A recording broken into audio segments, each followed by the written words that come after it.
Prince Harry has now gone full turd as a surprising royal ally is claiming that he is the most bullied person in the world. Where have we heard that before?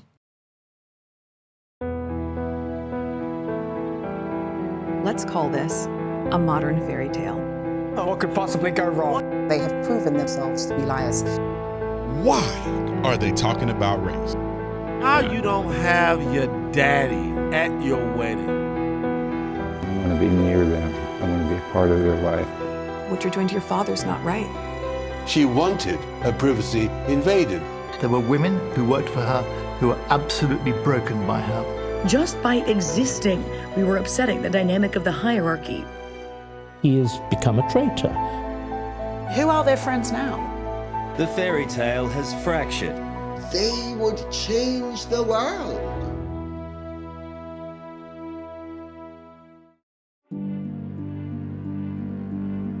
Meghan Markle has declared herself one of the most bullied people in the world. Is this you? Sorority girl, actress, influencer, victim. Yeah, that's totally me. Meghan has allegedly bullied Stef on 2 continents, and she's trying to deflect that by claiming she is the ultimate bullying victim. No, Meghan Markle, you are not. And I hate to say it, but you are not. I'm sure there is somebody out there who is vastly more bullied than you are. You're out at a summit for teen girls, and this is the message? You victimizing yourself as one of the biggest bullied people in the world. Ah. Now, this is what Girls Inc. said about the activity. It was with regards to tweens, okay? So there were tweens there. We did an activity where we talked through a bunch of scenarios, and Meghan talked about being one of the most bullied people in the world. Her team tried to deny this line on the same day that it came out. And to me, that's just absolutely insane, because in 2020, she told a teens podcast that she was the most trolled person in the world, male or female. If she's capable of saying it once, she's capable of saying it twice. Meghan Markle and Prince Harry masked told the hosts of the Teenager Therapy podcast they know how it feels to be bullied. Recorded at a beach home in Montecito, California, highlighted mental health for World Mental Health Day. You know, I can speak personally too. I'm told that in 2019, I was the most trolled person in the entire world, male or female. Wrong. That was Adele. It was Adele, and then it was Gemma Collins, and then it was Meghan Markle, and then it was Piers Morgan. In fact, she wasn't the most Googled celebrity in 2019. That went to Caitlyn Jenner. It was Caitlyn Jenner, James Charles, and then Prince Andrew. Ooh, that's gonna hurt, isn't it? Now, 8 months of that, I wasn't even visible. I was on maternity leave or with a baby. But what was able to just be manufactured and churned out, it's almost unsurvivable. That's so big, you can't even think of what that feels like. Because I don't care if you're 15 or you're 25, if people are saying things about you that aren't true, what that does to your mental and emotional health is so damaging. You are being criticized. You are not being bullied. There's being bullied, and then there's behaving in such a manner and saying things that attract criticism. Yeah, I think that she's trying to create a diversion with the "oh, woe is me" narrative. We interviewed Harry and Meghan for our Teenager Therapy podcast. We were just in a lot of shock and surprise because they reached out to us. And it seems she's up to her old tricks yet again, but this time using even younger children. Even children are not exempt from her self-victimization and harping on about what she went through. My wife in 2018 was the most trolled person in the world. Now, I would like to remind you guys, I believe it was 2019 Meghan said this. I'm told that in 2019, and you can't even get your ears straight because Harry was just saying it was 2018. She's playing the victim again. She's dusting off these old narratives that we've heard time and time again. I think she'll do anything for attention. Meghan Markle has said that she is the most bullied person on the planet. Chloe, is she? I mean, tell that to kids who say, you know, get beat up over and over again, potentially, you know, beat up by their parents.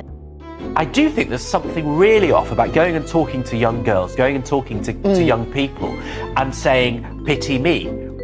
She uses the anti-bullying digital platform to try to divert attention off the fact that she is potentially the bully. So she goes on TV talking about how they're fighting bullying online. And the reality is, I think she's just trying to distract from the fact that she is known as a heinous bully.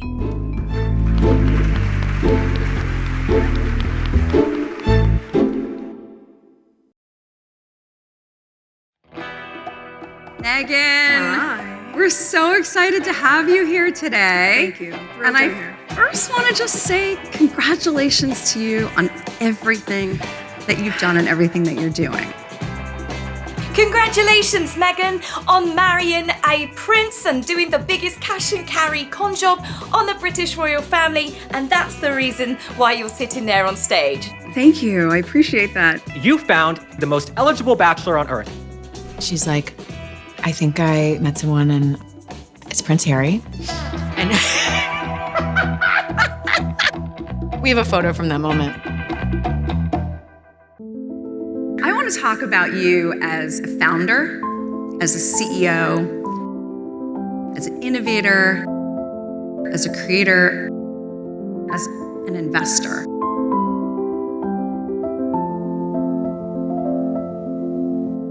She gets this from Meghan Markle's bio. They ask you for your bio, and clearly she gave her the bio. What else? She says, if I had to write a resume, I don't know what I would call myself. Okay. And what does your team look like these days? Yes, well, I have a small and mighty team for my office. Love. And then I think obviously our foundation is independent of that, but those are the same executive directors we've had for a very long time who run it beautifully. Separate team for With Love Meghan, that's a crew of about 80 people. And on this show, it's a crew of 80 people. Did you hear what she said? That is 80 people in the kitchen for that show With Love Meghan. Would you have 80 people in your house? It's a lot of people.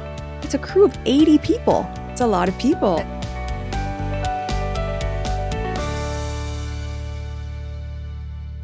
The 80 people are people back at the office, the online producers, the guest getters, the car people.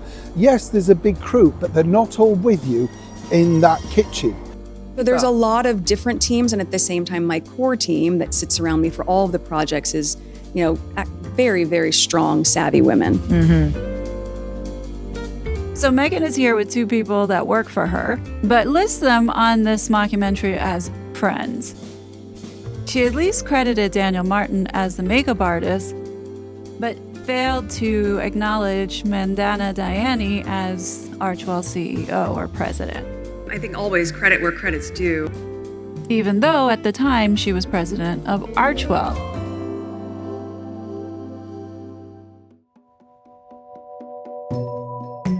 You have an incredible team. You take care of your team. That is all reflected in your success. That she was Devil Wears Prada kind of boss. There was one quote saying that she was a demon in high heels. Yeah. A Duchess Difficult, she was called. Everyone's terrified of Meghan, this says. They are both poor decision makers, they say. They change their minds frequently. Harry, they say, on the other hand, is a very, very charming person, no airs at all, but he's very much an enabler, and she's just terrible. She belittles people, she doesn't take advice, and she's relentless in her demands. She has like press secretaries and deputy press secretaries and communications directors. Why do you have so much staff? Because it takes a village, it really does. In Meghan's case, the village is nomadic. So long, farewell, I'll be just saying goodnight. Up to last week, more people quit on Meghan. Another source stated, I've watched her reduce grown men to tears. She marches around like a dictator, barking orders and fuming when things don't go her way. Well, that's the Meghan that we know, isn't it?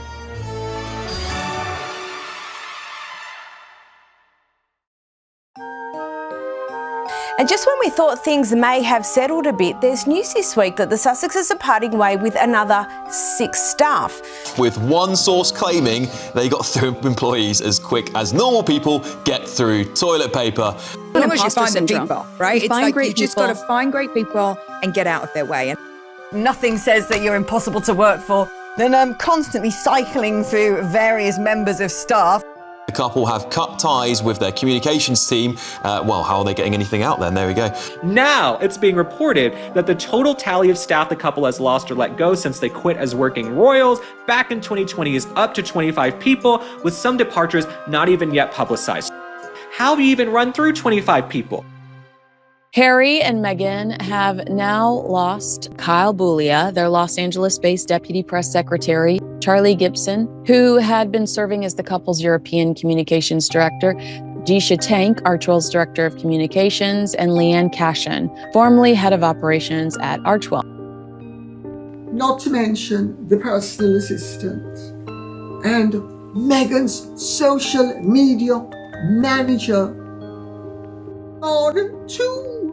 Even these numbers don't match up. Even these numbers don't quite capture the truth behind the turnover, the body count.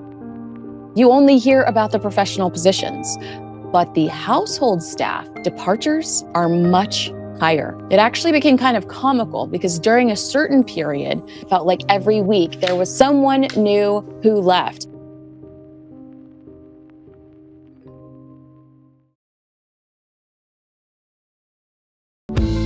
She will always find a way which she thinks she can win. But no, I don't see the possibility of failure. That is a terrible but dilemma to be in, at not recognizing your own limitations. I do not think about failing. No. That's why she's so difficult to work for, because she doesn't hear advice she doesn't want to hear. She doesn't hear advice she doesn't like. It's like, there was this quote that I had up in my trailer when I was on Suits. I used to have a quote up in my room many, many moons ago. Up in my trailer. And I was on that show for almost 7 years. And it's by Georgia O'Keeffe. And it says, "I've already settled it for myself. So flattery and criticism go down the same drain, and I am quite free."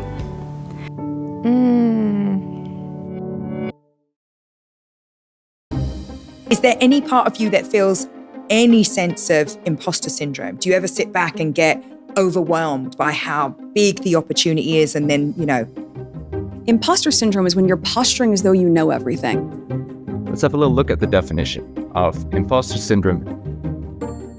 It is this persistent feeling of inadequacy. You don't need to posture as though you know everything. And actually, I think it's a really great posture to take. She's one of those people who always thinks she's the smartest person in the room. Her problem is she's not clever enough. She lacks self-awareness. And that you can't have an imposter syndrome around.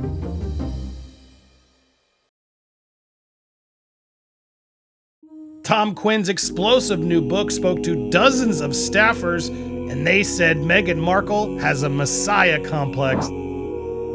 We were able to help save 25 women because of you wearing these jeans. That is a huge privilege of influence.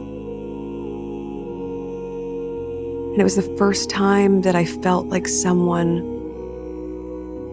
saw the sacrifice. World leaders, humanitarians, prime ministers. And I was invited to pull up a seat at the table. It was clear to me that they planned it so that you weren't in the room. When you can see me reflected in a way that's the me that you know. Yes. And so what a gift that is. And if you can't see it, I don't need to prove to you why that's your loss.